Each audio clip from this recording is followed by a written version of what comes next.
მოგესალმებით, იქარია მეგობრებო, წეგან ლელო დავდე. მოგესალმებით მეგობრებო, მე ვარ დავით ლაცაბიძე და ეს არის ჩემი მეოთხე ვიდეო. დღეს უნდა გესაუბროთ ძალიან საინტერესო თემაზე. ჩვენი დღევანდელი თემა იქნება ჰიპოთერმია. ანუ ორგანიზმის გადაციება. რაც ძალიან საინტერესოა და გამოგადგებათ. მზე კი ანათებს, მაგრამ ეს იმას არნიშნავს, რომ რაღაც თბილა ან რაიმე მსგავსი. ეხა არის 0 გრადუსი, წეგან იყო მინუსებში. პირველ რიგში მადლობას გიხდით ყველას წინა ვიდეოებში. ძალიან კარგი გამოხმაურება ქონდა. ძალიან დიდ მადლობას გიხდით ყველას. სათითაოდ თითოეულს, ვინც გამოიწერა არხი და ვინც რაღაც კომენტარი დამიწერა და დაალაიქა ვიდეო. ამ ვიდეოზეც გთხოვთ რომ გამოიწეროთ არხი, დაალაიქოთ ვიდეო და დამიწეროთ კომენტარები თქვენი გამოცდილების შესახებ ან რაიმე მსგავსი. ეხლა მე ადგილს ვიპოვი და იქიდან უკვე შემოგთავაზებთ საინტერესო ვიდეოს.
Ახლაც აღნიშნავ, რომ ძალიან დიდი მადლობას მოგიხდით ასეთი გამოხმაურებისთვის. ძალიან მახარებს მართლა, რომ აი ასეთ კომენტარებს ხედავ, ასეთ გამოხმაურებას ხედავ, იწონებთ ვიდეოს და უყურებთ. ეხლა გადავიდეთ თემაზე.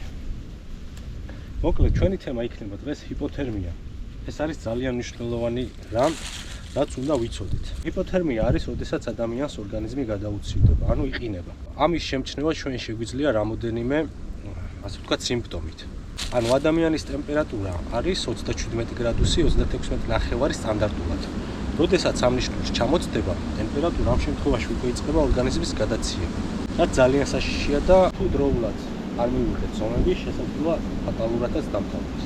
დღეს გეტყვით, რა შემთხვევაში ვითარდება ჰიპოთერმია, როგორ უნდა შევამჩნიოთ ჩვენს გვერდზე მდგომს ან ჩვენ თავს, რომ უკვე დაგვეწყო ორგანიზმის გადაციება და როგორ უნდა გადავრჩეთ და როგორ უნდა გადაურჩეთ ამ ყველაფერს დროულად, როგორ უნდა ვიმოქმედოთ, რომ ფატალურად არ დამთავრდეს ეს ყველაფერი. თუ გადავაადგილდებით ისეთ ადგილზე, სადაც არის წვიმიანი ამინდი, თოვლიანი ან ქარიანი, რა თქმა უნდა, კარგია, როდესაც მოძრაობთ, იმიტომ რომ მაინც ორგანიზმი თბება, სისხლი აქტიურად მოძრაობს და ათბობს ორგანიზმს.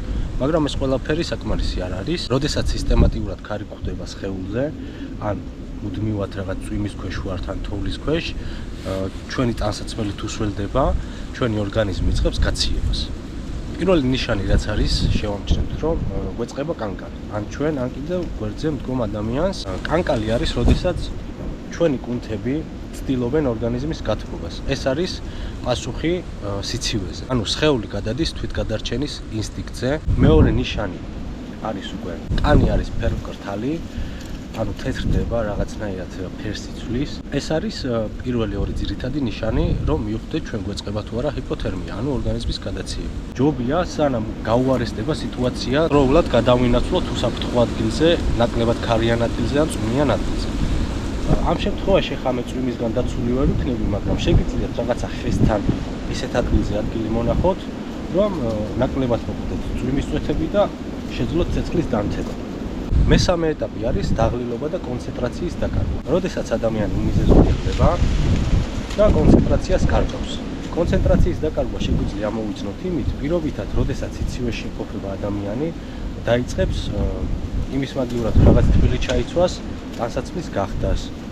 ან როდესაც გითხავთ სად იმყოფებით, რაღაცა არალოგიკურ პასუხს გაგცემთ, ამ შემთხვევაში უკვე შეგვიძლია მივხვდეთ, რომ ადამიანს კონცენტრაცია აქვს დაკარგული. კიდევ არის კოორდინაციის დაკარგვა, ანუ გზას ვეღარ იკვლევს ადამიანი, საით უნდა წავიდეს, ვეღარ ხვდება, შეიძლება შეტრიალდეს და უკანა გზაზე წავიდეს უმიზეზოდ და უაზროდ. როდესაც უკვე წყდება კანკალი. ეს არის უკვე ძალიან რთული სიტუაცია, იმიტომ რომ ჩვენ ორგანიზმს აღარ აქვს იმის ძალა, რომ რაღაც პასუხი გასცეს, ასე ვთქვათ, ტემპერატურის დაცემას, როდესაც ადამიანი უგონო მდგომარეობაში ვარდება, ანუ გონებას კარგავს, ეს უკვე არის კრიტიკული მდგომარეობა და შეიძლება უკვე ფატალურად დამთავრდეს ამ შემთხვევაში. ასევე გულისცემაც ძალიან ნელდება და შესაძლოა საერთოდ გაჩერდეს. თუ ეს ნიშნები დავინახეთ, აუცილებლად მოქმედება უნდა დავიწყოთ. ჯობია პირველივე ეტაპზე რა. ახლა განვიხილოთ თუ როგორ ავირიდოთ ეს ყველაფერი. კარგი იქნება, როდესაც წასვლას გადავწყვიტავთ ისეთ ადგილზე, სადაც შესაძლებელია რომ იყოს თოვლი, წვიმა ან ქარი. ასევე ვიცით რომ ტემპერატურა არის ძალიან დაბალი. ჩავიცვათ თერმული ტანსაცმელი. მე ხა შიგნიდან მაცვია თერმოტანსაცმელი, ანუ აერს არ ატარებს, ვიცავს მაქსიმალურად, რომ ტემპერატურა შეინარჩუნოს ორგანიზმის და გარედან შემომავალი ის აერის მასები არ მოხვდეს ჩვენს სხეულზე. მეორე არის რომ ჩავიცვათ წყალგამძლე ტანსაცმელი. ანუ აი ესეც ახლა მე რაც მაცვია, არის წყალგამძლე და წყალგაუმტარი, ასევე ეს შარვალიც. და პლუს ფეხზეც ბოტები, რომელიც წყალს არ ატარებს. მესამე კიდე ყველაზე კარგი რაც არის, აი ხა გაჩვენებთ ესეთი რაღაც. ეს ღირს ძალიან იაფი და ზემოდან კიდევ ამას თუ ჩავიცვევთ, როდესაც წვიმაა,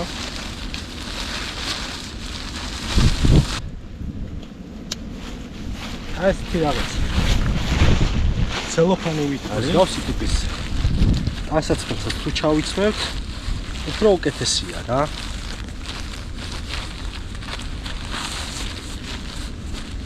აი ეს ჩათვალეთ რომ არანაირად არ გემუქრებათ საფრთხე რომ დასველდეთ, და წყალი შეგივიდეთ შიგნით. თუ გაძლიერდა წვიმა, თუ გაძლიერდა თოვლი, ამ შემთხვევაში აუცილებლად უნდა გავჩერდეთ, ჯობია დროებით მოვითმინოთ, დავბანაკდეთ ადგილზე.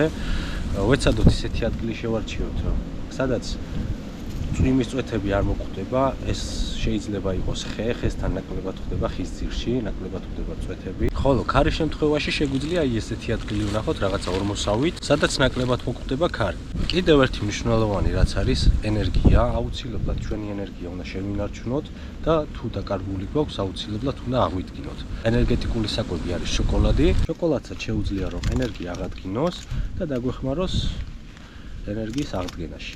ამას ახლა მივირთმევ მეგობრებო.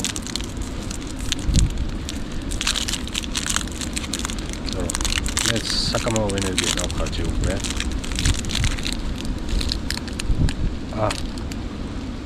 დაყინულა.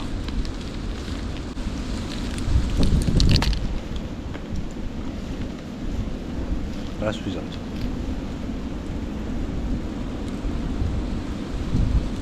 ენერგია უნდა აღვიდგინოთ. და რაც შეეხება კრიტიკულ სიტუაციას. კრიტიკული სიტუაცია წეღარ როგორც გითხარით, იწყება მეორე ეტაპიდან, როდესაც კონცენტრაციას გარგავს ადამიანი და როდესაც უკვე ვერ ხვდება რას აკეთებს. ეს არის უკვე კრიტიკული სიტუაცია. ამ შემთხვევაში უკვე ვაკეთებთ როგორ რაღაცას. მიყვავს დაზარალებული აუცილებლად უსაფრთხო ადგილზე, ვანთებთ ცეცხლს პირველ რიგში. დაუშვებელია დაზარალებულის პირდაპირ ცეცხლთან მიყავა ახლო მანძილზე. ამ შემთხვევაში შეიძლება სხეული შოკულ მდგომარეობაში ჩავარდეს და პირდაპირ ფატალურად დამთავრდეს. დაზარალებულს პირველ რიგში სველი ტანსაცმელი უნდა მოვაცილოთ აუცილებლად. ერთი ყველაზე კარგი ვარიანტი არის კიდევ სითბოს გაზიარება. ჩახუტებაც კი შეიძლება მაგ შემთხვევაში რომ ჩვენი სხეულის სითბო გადავცეთ ჩვენს გვერდზე მდგომ ადამიანს. რაცა პროცენტით მაინც გვექნება შანსი იმის რომ დროებით შევინარჩუნოთ ადამიანის სიცოცხლე და ჯანმრთელობა. შემდეგ, როდესაც უკვე ცეცხლს დავანთებთ, აუცილებლად მოვამზადოთ ცხელი, ჩაი იქნება ეს თუ ყავა იქნება, მნიშვნელობა არ აქვს, ცხელი რაც იქნება, მოკლედ პირდაპირ ცხელი არ უნდა დარგიოს. ამანაც რა თქმა უნდა შეიძლება შოკური მდგომარეობა გამოიწვიოს, ცოტა შეგრილდეს და პილი დავალებინოთ. მაინც და მაინც პირდაპირ ცხელს უნივცებთ. კიდევ ერთი კარგი ვარიანტი არის ფოლგით თბებიან ხოლმე ადამიანები, ამ შემთხვევაში, როდესაც სველდებიან ხოლმე, ფოლგას შემოიფოვენ ან ლედს. ტანსაცმელი უნდა გქონდეს აუცილებლად გახდილი. დამოშორებით უნდა დავჯდეთ ცეცხლთან, იმიტომ რომ როგორც გითხარით, ახლოს ჯდომა ჩაგვაგდებს შოკურ მდგომარეობაში და გამოიწვევს ფატალურ შედეგს. მეგობრებო, აი ესეთი რაღაცაა რა. ეს იშლება.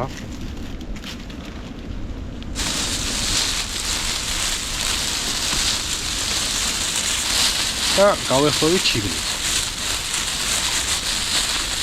უკეთესი იქნება თუ დაწვება ადამიანი და გადავახვევთ ფოლგაში. ეს გვინარჩუნებს სითბოს და გარედან შემოვალ სიცივეს აკავებს.